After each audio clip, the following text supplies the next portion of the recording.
Ano ang estimate ko, sir?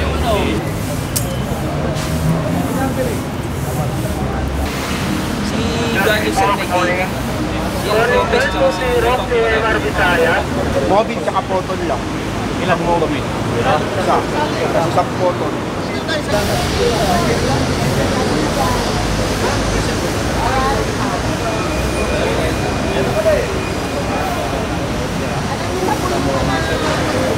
Eh, kailangan magwawalis. Walis ka, tapos kayo pala.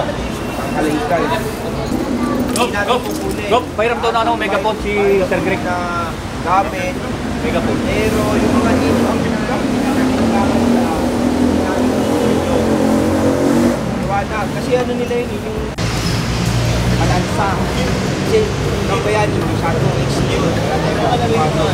Agarin natin ang balansa hanggang Aurora Boulevard. Maliwanag. Spider Base. Kung sino naka-assign dun sa tow truck, siya na magtitimon dun. Kasama yung MMDA. 888 Spider Base. The rest, dapat lahat kumikilos. Hindi na kailangan utusan, hindi na kailangan sabihan. Reminders lang, yung mga makikita natin mga street dweller, yung mga karton nila, yung mga ano nila, ano na lang muna natin. May kasama rin naman tayong SSDG na sila kukuha ng magpo-profile ng mga tao. Lahat ng violation, kukunin natin, titikitan. Ng tricycle, may kasama tayong TRD. Sila ang in-charge doon. Yung sector, nakasama natin, sila ang in-charge sa clearing. Maglilinis ng kalsada. May dala tayong walis, may dala tayong sako, may dala tayong gas pan, meron din tayong dalang mga pala. Kailangan kunin yung mga basura. Kaya nagbubuhat siya. Like continuation ng one time, big time, low traffic enforcement, street dweller rescue, road clearing and cleaning operation.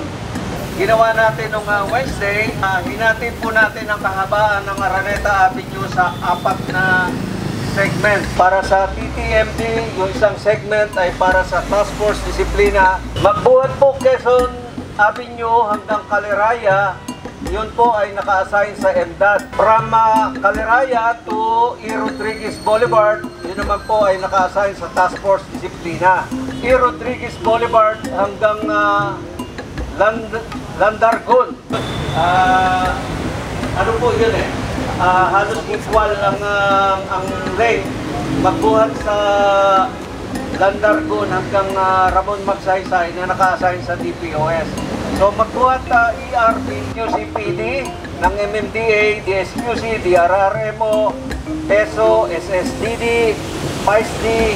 Kasama na rin pong ni-request natin ang City Veterinary Department para po doon sa mga aso na na-encounter natin nung Wednesdays. Ang target po ng operation na ito, mga basura, mga unwanted rabies, yung mga materials, yung mga makeshift na ginagamit ng mga street dwellers po doon. Kasama na rin yung mga illegally parked vehicles, mga road and sidewalk obstruction.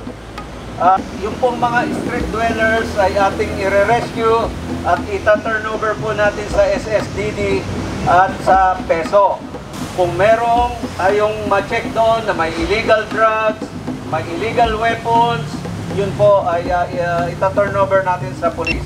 Lagi po natin i-observe yung ating chain of command at saka communication protocol. Report nyo ang mga unusual, yung mga activities nyo, i-report nyo po sa inyong mga supervisor, sa inyong mga division chief, at hanggang sa makarating sa kay General San Diego, ang head.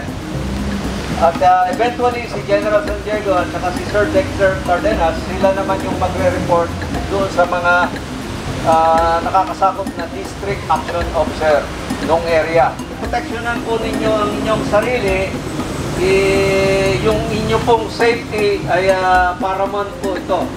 At bilang panghuli, yung respect po sa constitutional right at saka human rights ng mga street dwellers, yung mga pedestrian na nandun, yung mga motorista, ay lagi po nating isasaalang-alang. So, yun lang po. Ito ay hindi na bago sa inyo kasi ginawa na po natin to nung Wednesday. Itutuloy lang po natin para makumpleto nating makover yung kahabaan ng Araneta Avenue. Good morning po. Sa TTMD po sa traffic, kung may concern po kayo sa illegal parking, may kasama rin naman po kaming DPOS. Per-radyo na lang po at pupuntahan po namin. Kung may mga nakikita po kayo mga illegal parking, illegal na mga nakaparadang motorcycle, tawag lang po sa amin. And then kung sa tingin nyo yung operation natin nagkakos po ng traffic, tawag lang din po sa amin para maalalayan po namin kayo to conduct dun sa traffic management po. Thank you. Yan mga puro, kasama natin ang DPOS Third Chief, si Sir Greg po, si Colonel Greg. Sir Greg, good morning po. Saludo po kami sa inyo, Quezon City. Siyempre, under Mayora Joy Belmonte. Sir, ano po yung main goal natin today dito sa gagawin po nating operation po? Magandang umaga po sa inyo lahat. Actually, ang main goal po natin talaga kung bakit nag-start itong operation na ito ay yung dahil sa malubhang pagbabaha nung nakaraang bagyo at saka pag-ihip ng habagat. Napakarami po kasing mga basura ang itinapon sa ilog na katabi po ng Araneta Avenue at napakamarami rin pong mga tambak sa mga sidewalk kung saan ay ito ang naging isang dahilan o nakadagdag sa mga dahilan kung bakit nagbaha sa area ng Araneta Avenue. Kaya magsasagawa po tayo ng road clearing at saka cleaning.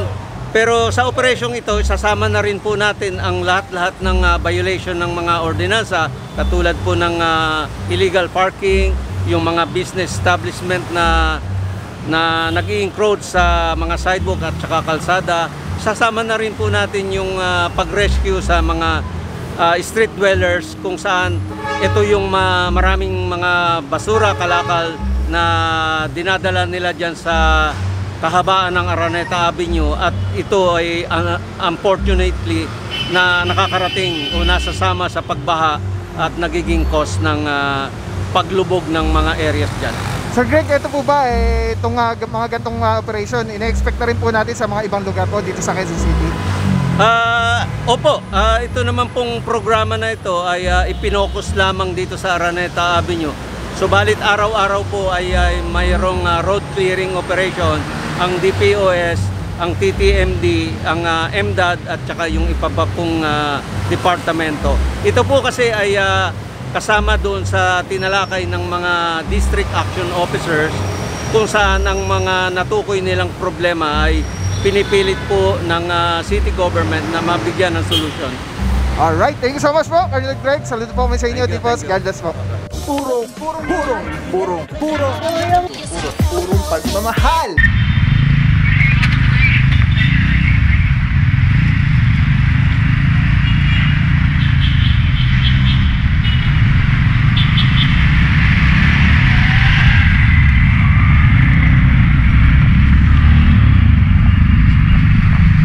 What is up guys? Pagmamahal here, purong pagmamahal. Quezon, natin po ding Mayor Joy Belmonte, Vice Mayor Gian Soto. Tuloy-tuloy ang pagbabago, nakaka-miss.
Kaya mga puro, kasama natin ang tropa ng MMDA. Heto natin sa towing, si Sir Arnold. Morning, bossing. At siyempre, team leader natin, Officer Apa Cortez. Kaya mamaya mga puro, kuha tayong panayam regarding dito sa operation na ikakandak today.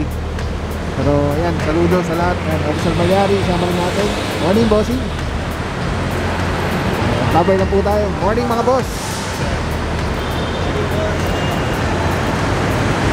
Sa Tamento ba to? Oo, magpunta tayo. Pero ang area kasi namin, ng Irod hanggang Ilandar doon. Dito wala tayong makuha rito, doon pa sa unahan. Pero yung mga dapat na... Tropang MMDA Seated 1, Officer Ranchay. Iba hindi natin kilala pa.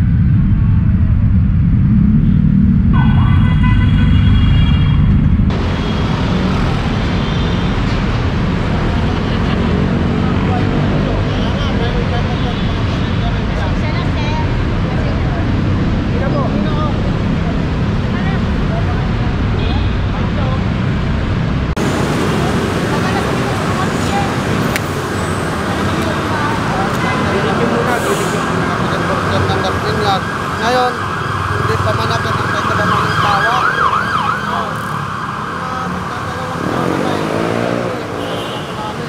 Akin na lang, panibago. Wala ba puro may naabutan tayo sa dito na mga street dwellers? I don't know. So, may mga kariton sila, yung pinaalis na lang dahil bawal po dito.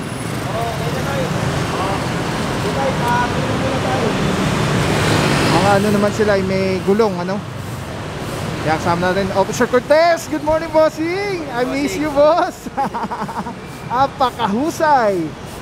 Alright, yan mga botas. Ito, hakutin po yan, yung mga ganyan, mga tambak-tambak.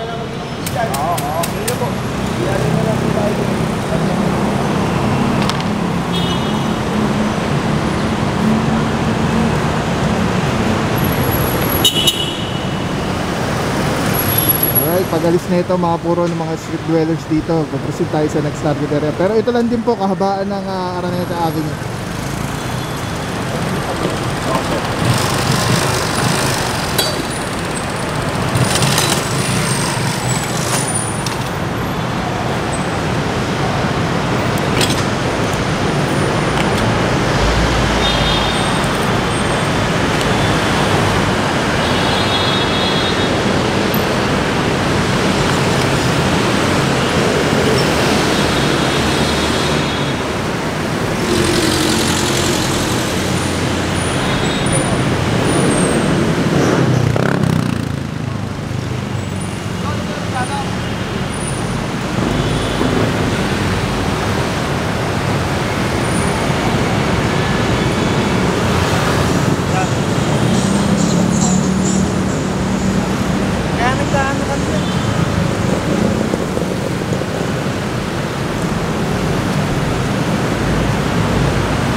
Alright mga puro, no? Ito yung regular na ginagawang operation ng TPMD. Actually, everyday mayroon yung operation against illegally parked vehicles.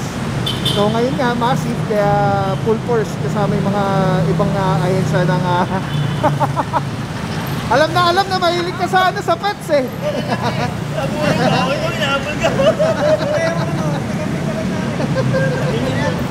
Oh, ay, pinaso mo. Yes, ano? Ang pagmamali. Pero may tayo. Aliya mo. Wala pa yung ano, PRT.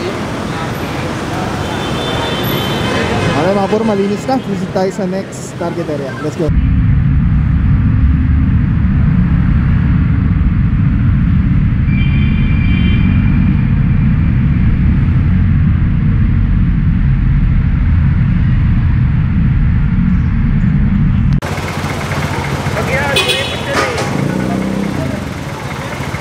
Alright mga puro, Araneta Avenue pa rin po. Ito, meron tayong naabutan dito mga pampasaherong jeep na nasa bangketa. Officer Cortez, good morning sir. TPLD, saludo mga bossing. Siyempre, shoutout kay Officer Boss Dexter Cardenas, ang epe natin. Bossing, ano ba yung ginagawa natin ngayong araw na ito sa Quezon natin? Araneta, Avenue. Ang ginagawa natin is continuation nung Wednesday na one-time big-time operation. Sa mga roads of obstruction, sa mga street dweller, then yung mga kalat, mga basura, kasama na yun sa ginagawa nating operation. Kaya kasama natin iba-ibang agency katulad ng Task Force Disiplina, MDAD, DPOS, DSQC, and then Barangay. Saka yung ating mga kapulisan kasama natin dito sa ginagawa nating one-time big-time operation. Ito bossing, one time big time ngayong araw na to. Pero ina-expect pa natin sa ibang araw yung tuloy-tuloy na clearing operation pa rin sa mga kalsada ng Quezon City. Yes sir, continuous naman yan. Mandate kasi naman yan talaga na mag-conduct ng road clearing sa ikakais ng ating lungsod. Alright, thank you so much Officer Apa Kahusay Cortez.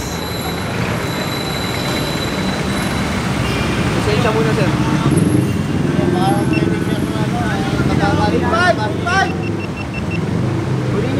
Ito kabila sir. Sama yan. Siya parking dito, pag ganun. Ang parking dito, Sir, kasi ito yung marker nyo. Malinabot yan. Magagaling ko lang ako sa gasto, sir. Ano pwede yung ano yun na, sir? Magagaling ko lang ako sa gasto, nagagawa lang ko na. Okay mga puro yan, titigitan na lang po ito. At least may driver kaysa matawid sa sakyan. Medyo mabigat-bigat pagka na-impound yung kanyang sakyan. So yan mga puro, ito inaorasan na 5 minuto after 5 minutes. Katulad ng always laging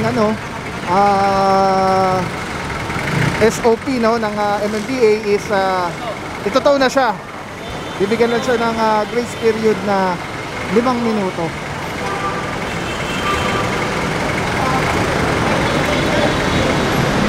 Ito mga puro, inahanap ay mayari. Ticket na lang din po ito. Ito po kasi yung bangketa. Malaki po kasi ang bangketa dito sa Araneta Avenue. Yan, ito. Sa pool din po ito. Sa pool din.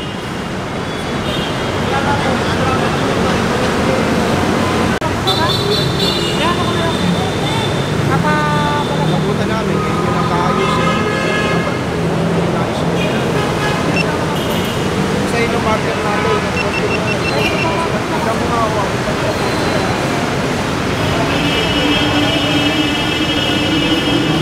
Dali ang violation yan. Stop! Pero mga puro, kinokontak lang yung driver para ticket na lang po ito. Yan, pag walang driver, tow po yung mga sasakyan.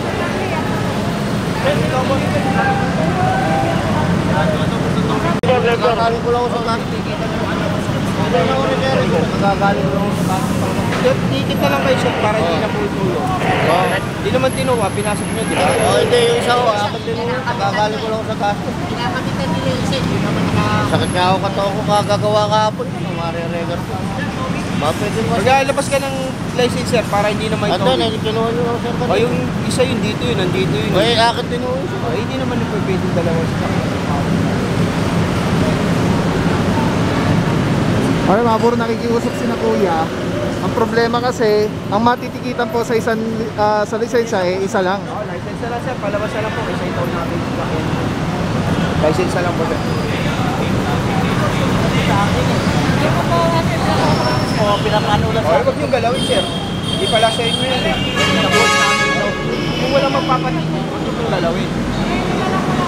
Ito, kung wala akong magpapatikot, huwag niyong galawin. Hindi naman lampas naman. Sir, ito poste oh. Hindi naman matatayo yan kung hindi ano eh. Nakapag na rin tayo sir eh. Kaya naman oh. Baka naman po, mahal. Kaya nga lang kami naglilinis eh. Alam nyo sir, ang ticket magkano lang. Pag tinowing kayo, mas mahal. Wala akong magpapatikit sa inyo, ito tow namin yan. May bayad po kayo sa impounding, may bayad pa kayo sa ticket. More or less nasa 1,000 po yung sir. Kasi yan sir, pag tinow, may bayad ka sa towing. Papayag na po. Wala po tayo sa palengke sir. Yun po ang violation ninyo sir. Kasi, hindi kasi sa akin po. Kaya nga sir. O di, yun. Ano, ito, truck na lang. Sige na, tow na to. Okay mga puro, may dumating na driver. May susi naman sana si boss na boss. Ha? May susi naman kayo nun sa Kedo, kaya lang hindi kayo willing magpatiket po. Eh, kung ano, ticket na ako isa ito tuwing panano. Ayan. Kasi, kasi, Oh, mas malaki gastos, boss, pagka tataw. kaya nga, eh, problema kung inaayos nyo kaagad. ay pasok kasi namin po sa alas 8 eh. Kaya nga, dapat inaayos nyo kaagad. Company service, company service ganito. Pag ganun, sir. Kasi kararating lang po dito yung boundary niya, sir. Kararating lang po kasi niya. Alright, yan mga puro, papatiket na lang si Bossing. Nagbigay na po ng lisensya. Kaysa mataw yung sakyan, malaki-laking gastos po yun. Ito at least ticket na lang po. At siya naman din na mag-aalis, siya rin naman yung magdadrive ng sakyan na nasa kanya yung sisig. Alright, ito pinaka the best po na pagpapark po kasi dapat paganto, parallel. Naka-align siya dun sa bangketa, sa gutter. Matibig sa libo lang po. Eh, inabutan namin po. Dapat po, inaayos na po. Alright, ito, tikita na po ni Officer Parama. Pwede sir, ang violation sa obstruction po tayo. Hindi naman hindi kasi sa akin po. Hindi ako driver nito eh. Nakapaalis lang sa akin dahil dyan ako sa paningit kasi bago ko eh. Ito piling babaan ko na lang. Obstruction sir, makakong po. Kano yan?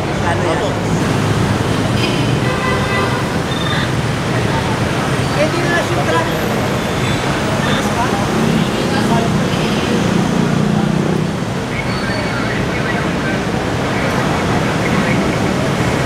Alright. Ticket na po, diretso Tumana Marikina. Ang senaryo, ang sitwasyon natin dito is Kanina pa kasi kung kanina naglabas na. yung parehong jeep kay Bossing. Kaya lang, isang lisensya lang yung meron na willing magpatiket. Nakakalang na po. At number yan sa address ng Marikina. Eh, yun ubay, pagka may nawala eh, paano ang sistema ron? Eh, may kakabit po ako. Meron pa. Wala. Nagamit po ako ron. Pag may nawala, ano bang mawala nyo? Open na open yun eh. Ano ba? Para alam po, anong mawawala nyo? Takip po nun sa kabyo, kaya yari lang ako. Takip sa kabyo? Takip lang ako ng transmitter. Nakakabit ba doon? Picturean nyo. Picturean nyo nga po. Yung isa tingin mong mawawala. Picturean nyo. Nakikiusap pa Mawawala, bibigyan ka kayo. Nakikiusap naman ako. May insurance po yung mga company niya. Pag nawala, papayaran nyo.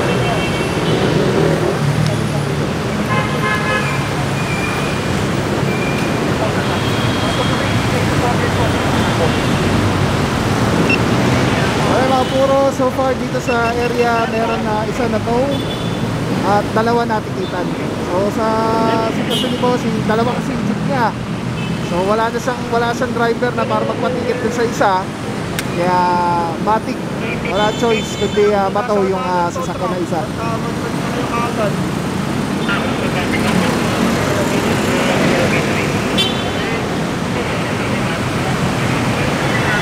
Alright, tabi lang mga puro. Visit tayo sa next target area. May tinitikitan pa doon mga motorsiklo mga puro. Ang dami pala doon. Alright, let's go guys.